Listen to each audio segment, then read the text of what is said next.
Un paisaje único de cráteres, volcanes y lava petrificada rodea la impresionante silueta del Teide, el pico más alto de España y la tercera estructura volcánica más alta del planeta. El Parque Nacional del Teide, en el corazón de Tenerife, es uno de los espectáculos geológicos más extraordinarios del mundo, con exclusivas especies de invertebrados y un gran número de endemismos vegetales. Declarado Patrimonio Natural de la Humanidad por la riqueza de sus paisajes volcánicos, su biodiversidad y los valores naturales que atesora, este es el parque nacional de mayor afluencia de España y uno de los más populares de Europa. Con más de 3,5 millones de visitantes al año, es el destino geoturístico más visitado de todos los parajes volcánicos a nivel mundial. Un lugar único que hay que conservar y proteger.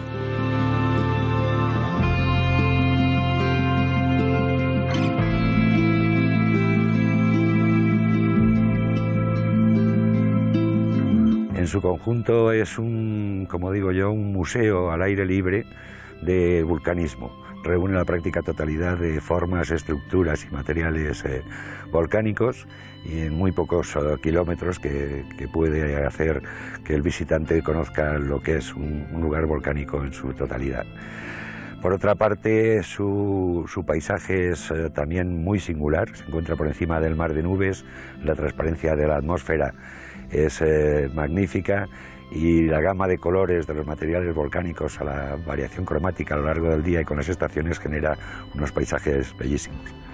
Por lo que respecta a su flora, a la biota, tiene más de 220 especies de flora superior, con una tasa de endemicidad cercana al 50%, 16 especies exclusivas del Parque Nacional, es decir, no se encuentra en otro lugar del mundo, con más de una veintena de aves, como el pinzón azul, que es muy emblemático de la isla de Tenerife, de las cumbres de Tenerife. Tiene más de 1.000 invertebrados, muchos de ellos endémicos también, y no solo los recursos naturales son muy singulares, también tiene más de 1.000 sitios arqueológicos, los mejores conservados de Canarias, probablemente sobre la cultura guanche.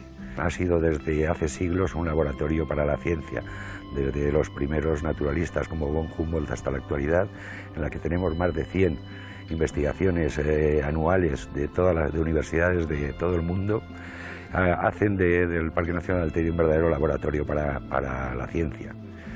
Esto no quiere decir que todo sea maravilloso, tenemos graves problemas, la excesiva carga de visitantes, 4.300.000 visitantes anuales, que además se concentran en el tiempo y en determinados lugares, generando una sobrecarga que no solamente puede dañar los recursos naturales, sino que además disminuye la calidad de la visita. ¿Qué medidas se están tomando?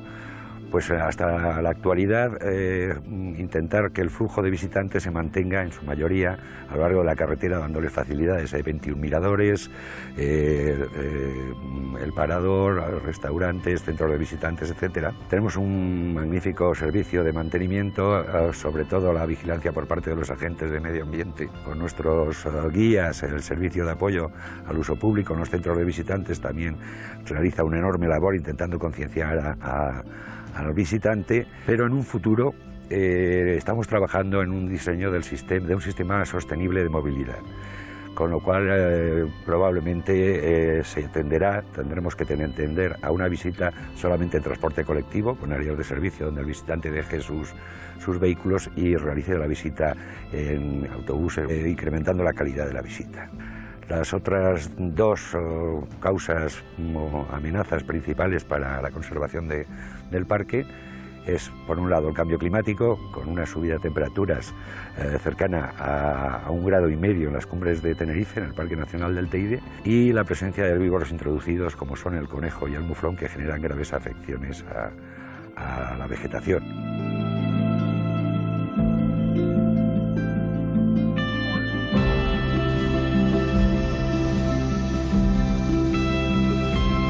Los herbívoros son un problema creciente. En el parque, las crónicas históricas dicen que hace 4 o 5 años había 8 meses de nieve al año. Las temperaturas eran mucho más frías que en la actualidad. Ahora se han calentado mucho y al calentarse eso ha favorecido a muchas especies, algunas autóctonas como son los lagartos comunes, pero también especies no autóctonas como son los conejos, que son herbívoros. Los herbívoros han pasado a tener una presencia en el parque de más residual, 1 o 2 camadas al año, a tener 6 o 7 camas en la actualidad. Sus densidades han aumentado tanto. Han aumentado tanto que están ya empezando a alterar la vegetación. Si nosotros miramos el parque, el paisaje que vemos, que nos parece que es el propio del parque, es un paisaje alterado por la presencia de este herbívoro que está continuamente devorando las plántulas, los brinzales. Por ejemplo, la especie más abundante, que son las retamas, si te fijas, ves que las retamas, todas las que vemos son retamas adultas. No hay juveniles, no hay retamas chiquitas, porque las retamas pequeñas están continuamente devoradas por los herbívoros. Sabemos eso porque hemos construido grandes vallados para ver qué es lo que pasa cuando no entran los herbívoros.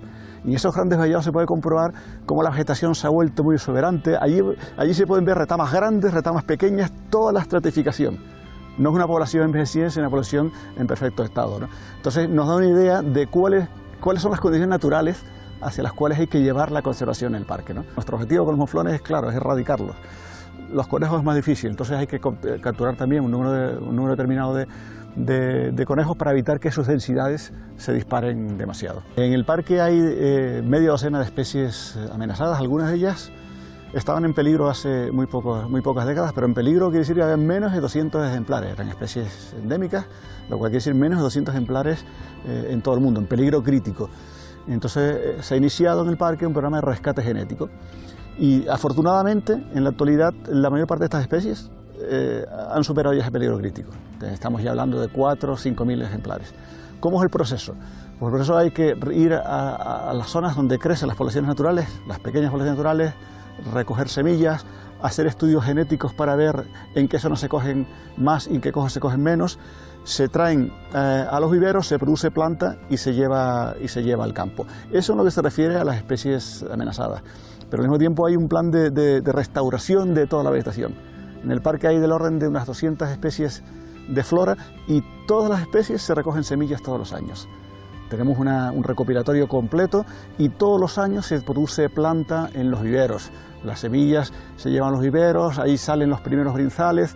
Al cabo de un tiempo esos brinzales se llevan al exterior también en zonas de los propios viveros, están otro año más para que se vayan aclimatando a las condiciones naturales y al tercer año, al segundo o tercer año ya se llevan a la naturaleza. En los últimos años, estudios de botánicos y demás han llegado a la conclusión que los cedros que están por el parque en zonas aisladas en unos lugares y otros realmente eran un piso de vegetación importante que se ha reducido sobre todo por la tala y la corta hace muchos años. Estamos recuperando esa idea porque pensamos que si se produce la transformación de la vegetación en el parque, la restauración, la recuperación con cedros para la vegetación puede ser una posibilidad.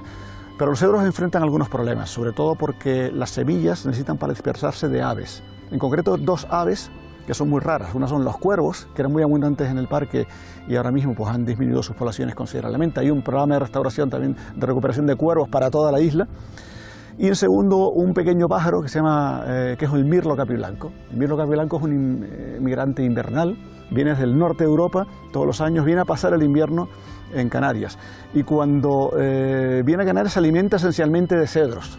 El 90 y tanto % de su dieta son semillas de cedro. Esas semillas que come y que luego excreta facilitan la dispersión de los cedros, ¿no? Ayudan a la dispersión.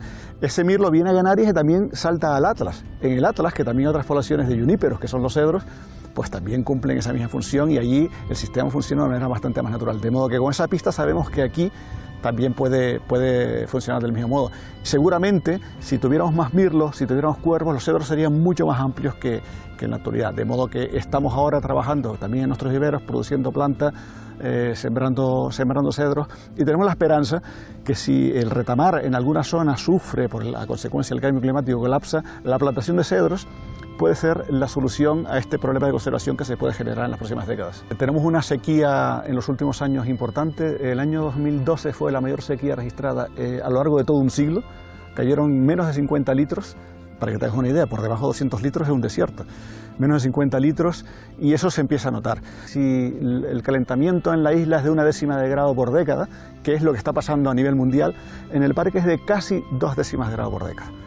O sea, esto es un laboratorio natural extraordinario para averiguar cuáles son los efectos del cambio climático. Lo que pasa en el Teide luego se transmite al resto de la isla. ¿Qué es lo que está sucediendo? Pues hay especies que antiguamente eran muy raras, pero son especies que soportaban más las heladas. Cuando las heladas desaparecen, están explosionando. Están haciendo tan abundantes, que incluso están haciendo retroceder a las propias retamas, que es la especie característica del parque. Y especies características como son las retamas, que en algunas zonas del parque, las más calientes, están entrando en regresión.